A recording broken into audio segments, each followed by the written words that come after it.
तर नमस्कार मित्रांनो, अशा प्रकारे आमचा आता परतीचा प्रवास सुरू झाला आहे. येताना पण आम्ही आता ट्रॅव्हल्सनंच यायला लागलो आहे. डायरेक्ट वाराणसीतनं पुण्याला बस सेवा असल्यामुळे त्यातनं यायला लागलो आहे. जाताना पण आपण याच बसमधनं गेलो होतो आणि परत येताना पण ह्याच बसमधनं यायला लागलो आहे. AC बस आणि स्लीपर सीट असल्यामुळे आम्हाला प्रवासाची काय अडचण नाही. 30 तासाचा प्रवास आम्ही आरामात करू शकतोय आणि संपूर्ण हायवे एक नंबर असल्यामुळे प्रवासाची पण काय अडचण नाही.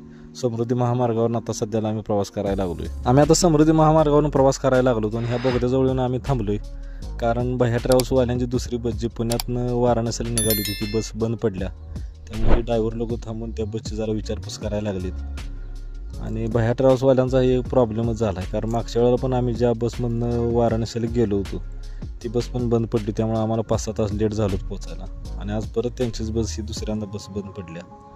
त्यामुळं जरा ह्या भैया ट्रॅव्हल्समधनं प्रवास करायला आम्हाला आता भीतीच वाटायला लागल्या. भैया ट्रॅव्हल्सवाले आपल्या पॅसेंजरची अजिबात काळजी घेत नाहीत. आम्हाला छत्रपती संभाजीनगरमध्ये आणून सोडलं 5 मिनिटात दुसरी बस देतो म्हणून, आणि आम्ही ज्या बसमधनं आलो होतो ती बस परत त्यांनी वाराणसीला पाठवली. कारण जी बस बंद पडली ती काय चालू होणार नव्हती लवकर, आणि जे आम्हाला 5 मिनिटात बस देतो म्हणून सांगितलं होतं त्याला जवळजवळ 3 तास घालवले. आणि 3 तासानंतर जी बस दिली ती पण काही बस एकदम व्यवस्थित नव्हती, एकदम खराब बस दिल्या.